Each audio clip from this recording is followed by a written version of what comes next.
আমি ডক্টর অঙ্কিতা সাহা। আজ তোমাদেরকে একটা জিনিস শেখাবো বলে এসেছি, সেটা হচ্ছে একটা খুব হট টপিক এখনকার দিনের, সেটা হচ্ছে পিসিওডি। পিসিওডির ফুল ফর্ম কি?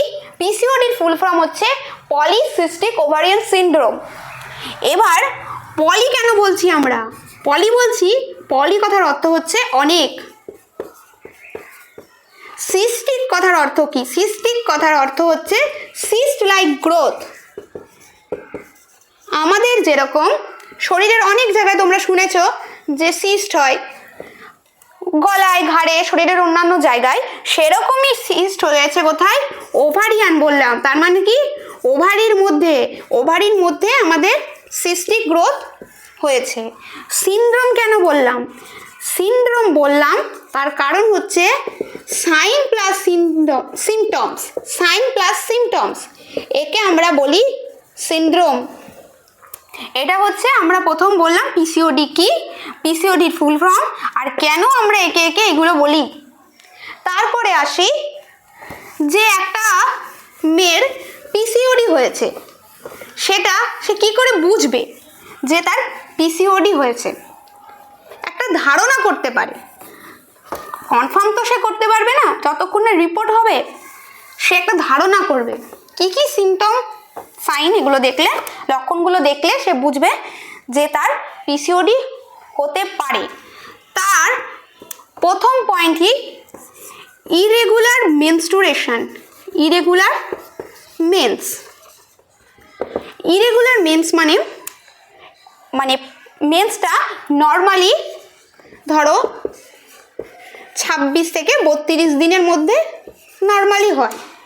দেখা গেল কয়েক মাস ধরে একটা মেয়ে লক্ষ্য করছে যে তার প্রায় 35 দিন, 40 দিন কি 50 দিন পর বা 2 মাস 3 মাস পর পর পিরিয়ডস হচ্ছে।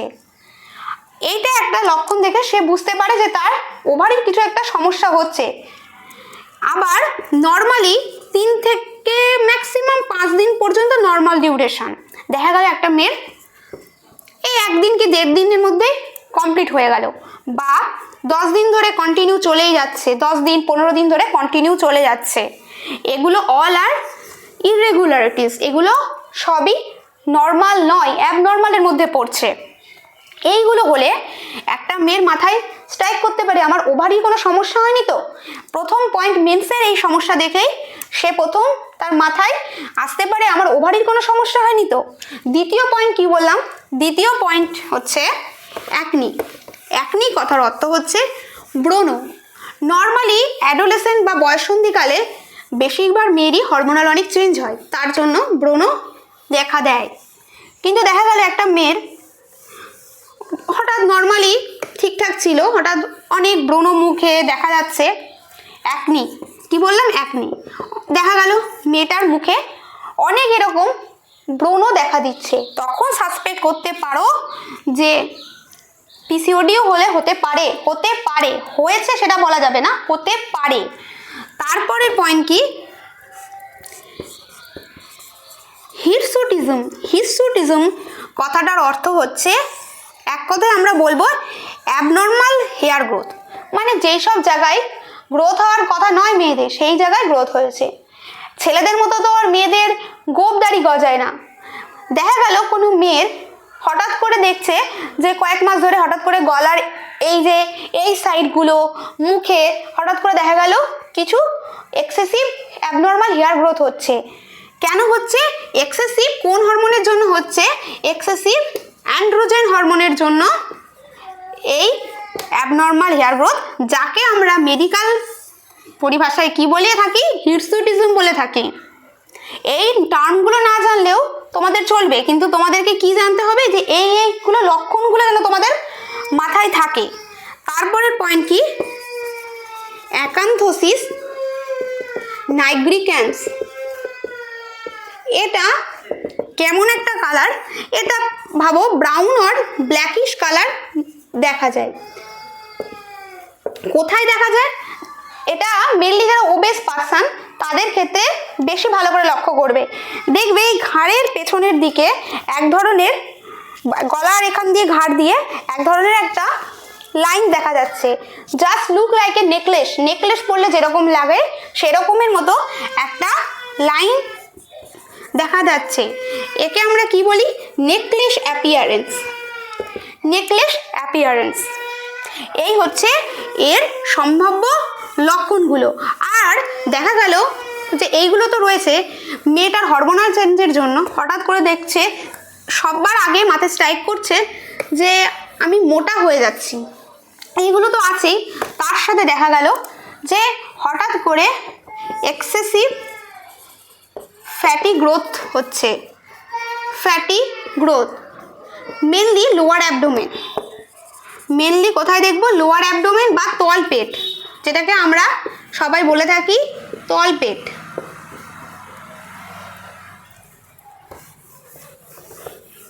এরপর আসি যে এই পিসিওডি কথাটা কিন্তু আমরা আজ থেকে বেশ কয়েক বছর আগে এই টপিকটা এত হট ছিল না।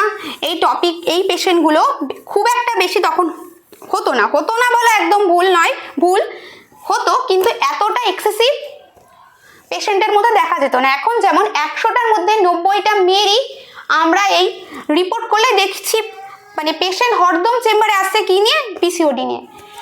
কেন হচ্ছে? 1 নম্বর পয়েন্ট হচ্ছে জেনেটিক কিছু কারণের জন্য হচ্ছে, জেনেটিক কজ। 2 নম্বর পয়েন্ট, কি পয়েন্ট সেটা? Irregular diet. Irregular diet habit কীরকম? কি করছে? এখনকার দিনে সবাই পোলাও, মাংস, তারপরে বিরিয়ানি, বাইরের এক্সেসিভ যেগুলো খুব স্পাইসি ফুড সেইগুলো খাচ্ছে। তারা কখনোই একদিন বা দুদিন গ্যাপ দিয়েই খুব রিচ ফুড খাওয়া দাওয়া করছে। কি খাচ্ছে? প্যাকেটিং ফুড, লেস, কুরকুরে, এগুলো এক্সেসিভভাবে এখন মানে মেয়েরা কেন, সবাই, ছোট বাচ্চা থেকে শুরু করে মেয়েরা সবাই এগুলোর প্রতি বেশি আকৃষ্ট হয়েছে ডায়েটারি হ্যাবিটের জন্য। আরেকটা কি? Sedentary life lead.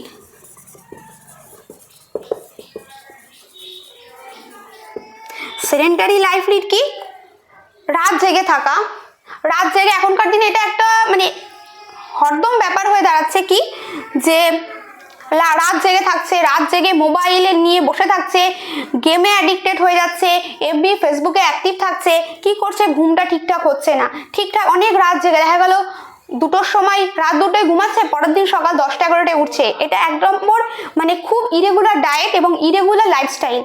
এটাকেই আমি বললাম সেডেন্টারি লাইফ লিড বা সেডেন্টারি লাইফস্টাইল। এর সাথে প্যাকেটিং ফুড খাওয়ার তো প্রবণতা বললামই, খুব বেড়ে গিয়েছে।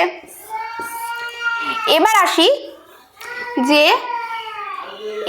এই পেশেন্ট আসলে আমি কি রিপোর্ট করতে দেব? আমি কি করতে দেব? ইনভেস্টিগেশনে পাঠাবো ইউএসজি অফ লোয়ার অ্যাবডোমেন। সবার আগে এই রিপোর্ট করব, বাকি রিপোর্ট আমি পরে করব। মেন রিপোর্ট কনফার্মেশন করে দেবে এটাই, ইউএসজি অফ লোয়ার অ্যাবডোমেন মানে তলপেটের একটা ছবি করাবো। এবার আসি যে পিসিওডি হলে তার ফেট বা তার কমপ্লিকেশন হিসেবে কি কি আসতে পারে। তার কমপ্লিকেশন হিসেবে কি কি আসতে পারে? কমপ্লিকেশন মানে এই পিসিওডি যদি অনেকদিন ধরে কেউ ফেলে রাখে, ট্রিটমেন্ট না করে, কি কি হতে পারে? 1 নম্বর ইনফার্টিলিটি। এই টপিক নিয়ে পরে একদিন তোমাদের সাথে বিস্তারিত আলোচনা করব, কিন্তু আজকে জাস্ট বলে রাখি পিসিওডি যদি প্রপারলি ট্রিটমেন্ট না করে তাহলে তার কমপ্লিকেশন হিসেবে ইনফার্টিলিটি আসতে পারে। মানে কি? বন্ধ্যাত্ব, বাচ্চা জন্ম দিতে সে অক্ষম হয়ে যাবে। কিন্তু তার মানে কি পিসিওডি আছে তারা কি কখনো মানে তাদের কি ফার্টাইল হয়নি, মানে তাদের কি বাচ্চা হয়নি? অবশ্যই হয়েছে। যদি পিসিওডিকে কেউ প্রপারলি ট্রিটমেন্ট করে, লাইফস্টাইল চেঞ্জ করে, লাইফস্টাইল মডিফিকেশন করে, তাহলে সে অবশ্যই ফার্টাইল ওম্যানের মধ্যে পড়বে। আর এর কমপ্লিকেশন হিসেবে কি আসতে পারে? ডায়াবেটিস মেলাইটাস, যাকে আমরা বলি বাংলায় সুগার।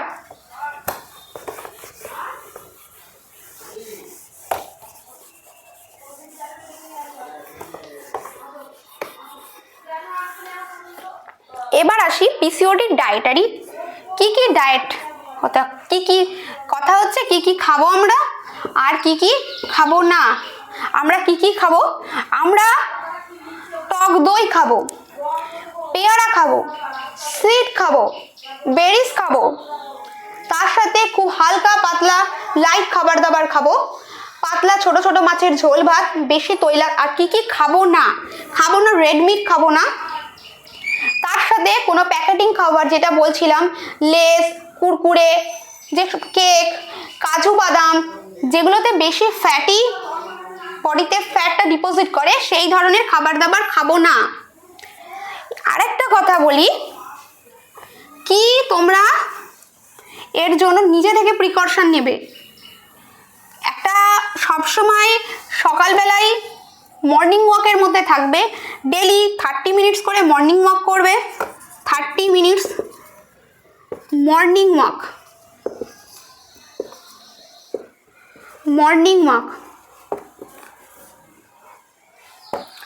ফিজিক্যাল এক্সারসাইজের মধ্যে থাকবে।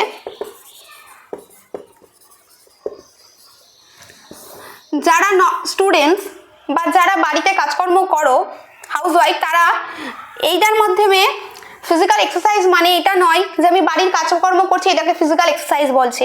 ফিজিক্যাল এক্সারসাইজ মানে হাত, পা, বডি প্রত্যেকটার ইন্ডিভিজুয়ালি মুভমেন্ট করাতে হবে। সেইগুলো আমি পরে একদিন তোমাদের দেখাবো কিভাবে কি করবে না করবে। আজ যেটা বলে রাখি, লোয়ার অ্যাবডোমেনের এক্সারসাইজ করতে হবে, যেটাকে বলে পেলভিক ফ্লোর এক্সারসাইজ।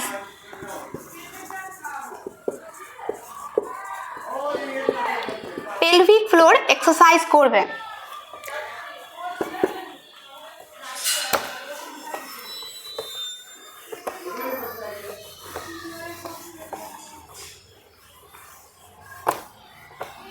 আজকের টপিক আজকে আমি এখানেই শেষ করলাম। হোমিওপ্যাথিতে পিসিওডির যদি কেউ প্রপারলি ট্রিটমেন্ট করায়, অবশ্যই সে সেখান থেকে কিওর হতে পারবে, কিন্তু ক্লাসিক্যালি প্রপারলি হোমিওপ্যাথিক ট্রিটমেন্ট করাতে হবে। আজকে এখানেই শেষ করছি। Thank you. দেখি